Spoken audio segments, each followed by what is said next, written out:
Hey, we are live on Everything Sucks, the show where I talk about whatever I feel like. So for tonight's episode, I'm going a little more political. Past few weeks, I've just kind of been doing my thoughts on societal things. I did like a dating article, but there's a couple of interesting things going on in the news that I think are just more interesting than all that stuff that you could find on a YouTube vlog or a TikTok. You know, if you want to hear about dating advice and whatnot. But there's a little something more important going on in New Mexico right now. If any of you live in New Mexico that happen to be listening, I'm going to tell you how your constitutional rights are being violated as we speak. So, now as of right now, basically a week ago, the governor of New Mexico, Michelle Lujan Grisham, suspended people's gun rights for 30 days. She called it a state emergency, basically, using her Emergency Powers Act to do it. Now,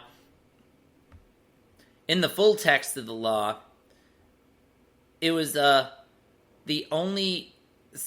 cities and counties averaging 1,000 or more violent crimes per 100,000 residents per year since 2021, according to the FBI's Uniform Crime Reporting Program. People in those cities and counties could not possess a firearm for the next 30 days. So, basically, law-abiding citizens in the most dangerous parts of the state can't defend themselves. And you wonder why people out in the country vote Republican. Gee, I wonder why. This is straight out of what people at the gun stores used to tell me when I went there with my dad or my grandpa. Oh, don't support Al Gore. He'll take your guns. Or, oh, don't support John Kerry or insert any Democrat's name. They want to take your guns. One of the biggest fear tactics, scare tactics that a Republican can use to get someone to not vote Democrat is to convince a gun owner that they're coming after your guns. And, Democrats are definitely into stricter gun laws and for more levels of gun control than Republicans are, but until this governor came along, you never heard of just a complete gun ban. I mean, New York City's had handgun bans. I'm not sure about Chicago. Mind you, two of the most dangerous cities in the country, least gun rights for people. Wonder something doesn't add up. No.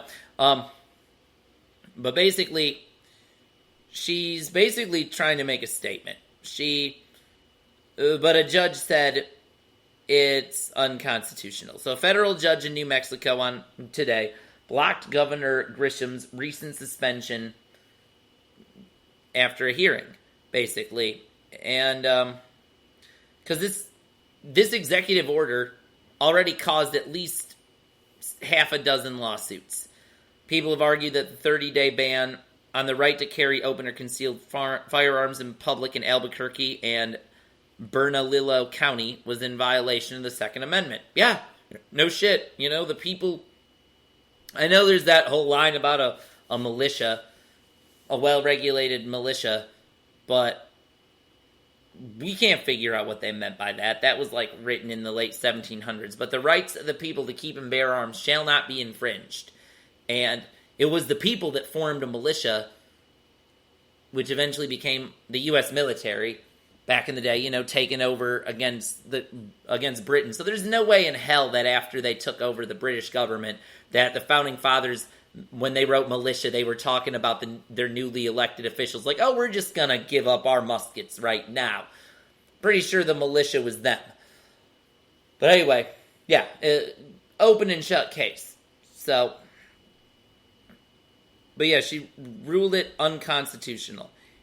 And, I mean, her heart was in the right place, because there was a 13-year-old girl that was killed on July 28th, a 5-year-old on August 14th, and then an 11-year-old boy on September 6th. So, in this case, the third time was not the charm, and it was the third one that caused her to step out and act. So, I think she... Okay, so the story's almost a week old. So if I'd have done this show last Friday when this came out, the whole point to talk about would arguing about whether or not it's constitutional. We're past that. So I'm going to offer an alternate take here. Because we know it's unconstitutional. That's not even up for debate right now. Because for one thing, it's just me talking. Now, I'm going to say that she also knows it's unconstitutional. And she knows that this would have been that a judge would block this. Because even the Democrat district attorney refused to support it. If you were to go on and read this NBC News article that I posted up, there are other local Democrats that were against her for this because it's unconstitutional. But what I think they fail to understand, too, is that for her it was a political strategy. She's showing all the activists out there who are fighting for more gun control, and a lot of your liberals who are very in favor of more gun control, the people who are sick of hearing about thoughts and prayers, those people are going to look at her and be like, look at her, she did something. Then that mean judge blocked it. That stupid judge. So the people in her camp are going to be all riled up now.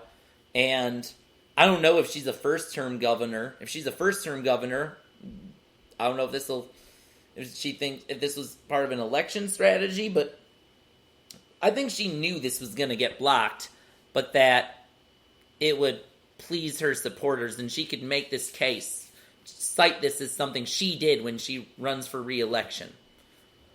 So, alright. But we only do 15-minute segments here, and I did say I was going to cover one other story, one that I think I might find a little more interesting. So, this is from the Associated Press. And the UAW, that's the United Auto Workers Union. The president of the UAW is warning that the union plans to go on strike against any Detroit automaker that hasn't reached a new agreement by the time contracts expire next week. So, we got a deadline tomorrow night, and if a settlement is not reached, they're going to be on strike. So, what is it that they want? Well, here's how, let me go down the story here. Okay, so the union wants a 32-hour work week for 40 hours of pay, basically. So they want, basically, I also heard that they wanted a 40% wage increase. So now what GM and Ford have been offered were 10% raises over 4 years with lump sum annual payments in the years that raises are not awarded. And then for Chrysler, Stellantis, formerly Fiat Chrysler, was offering 14.5% over 4 years with no lump sums for wages. So, lump sums in other areas that cover inflation and a bonus for ratifying a contract. But the union wants to end varying tiers of wages for factory jobs, a 32-hour work week with 40 hours of pay, the restoration of traditional defined benefit pensions for new hires who now receive only 401k-style retirement plans, and return of cost of living pay raises, among other benefits. So, and the union's also pointing out that, these companies are wildly profitable right now. The companies collectively posted, the big three. This is, whoever Chrysler is now. They're always changing ownership. But fucking, Ford, GM, and whatever the fuck Chrysler is these days. The companies have made a net income of $164 billion over the past decade. $20 billion this year. So, they can afford it.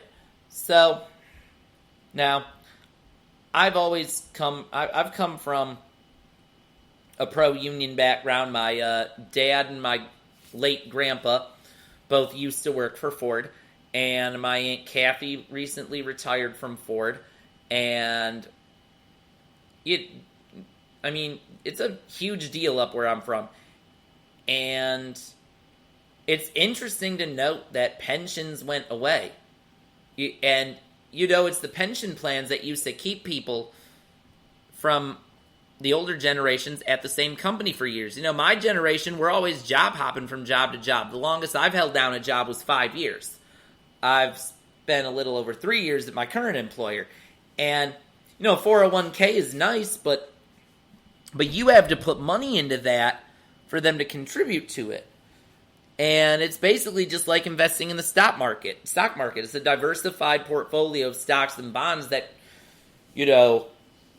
shouldn't lose value over time. But, some sort of market crash, it could be. And I'm not sure what a pension is exactly. It sounds better. I think it's money directly from the company on top of what you already are getting paid hourly. So, but those are a couple of things going on in the news. I remember recently the Teamsters almost went on strike, and that negotiation between UPS and the Teamsters got settled in the 11th hour. And it's likely this could happen the same way with the big three. What would be really interesting would be if it sounds like they're negotiating with the three auto companies as if the three auto companies are at the table representing as one. But couldn't they technically make a deal with Chevy even if Ford were to go on strike or vice versa? I don't know how all that works. But yeah, that's what's going on in the news. So but that's enough about important things. I don't have a co-host to really discuss it with. I think that would make it interesting more. But let's pivot over to Reddit and some dating advice. This is a 25-year-old female needs some advice. This is by Throwaway for Best Result. At what point do I tell the guy I'm dating that I used to be a sex worker? I have a tech job, and I'm very happy with my career. However, for 3 years while I was in college, I worked weekends at a brothel. All of my few relationships have been monogamous, and I've always been honest with potential partners about my past. But I went through a breakup about 3 months ago and just started dating again. The first guy I dated, I told him on the third date, no sex yet, and he didn't want a fourth date after things seemed to otherwise be going well. I'm currently dating a guy. We haven't had sex yet, but things are going well. Tonight he is taking me out for our third date, and I'm just wondering if I should tell him tonight or wait, or if it even matters. I know I'll get responses saying I'm ran through and used goods. I expect that you'll say that's why guys don't want me. But aside from that, I'm wondering if there's a good time to give someone this information. I always do it before having sex with someone, but the first date feels too informal for that. I want to know the guy actually likes me and isn't thinking I'm just an easy lay or whatever.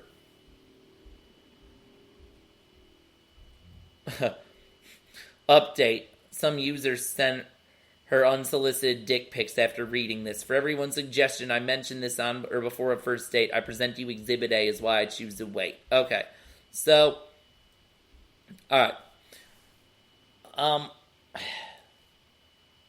I say when you bring up jobs, I think it's something if the conversation of what do you do, what have you kind of thing. I mean, I guess you're working in tech now. So what all did you do at the brothel? I mean, yeah, if you were having sex with men, yeah, you better bring that up pretty quickly once you figure out that he likes you. And unfortunately, this is probably going to be a deal breaker for many guys. It'd be a deal breaker for me. So, because I'm thinking, how many? 3 years worth of weekends at a brothel means you've probably had sex with over 100 different guys. And look, I don't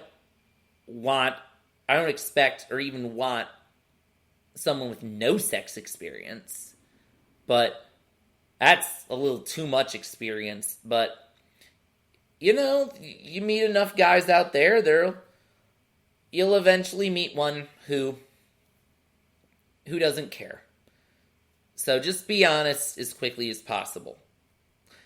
Alright, I'm going to do another segment, getting into the Reddit. I'll be right back.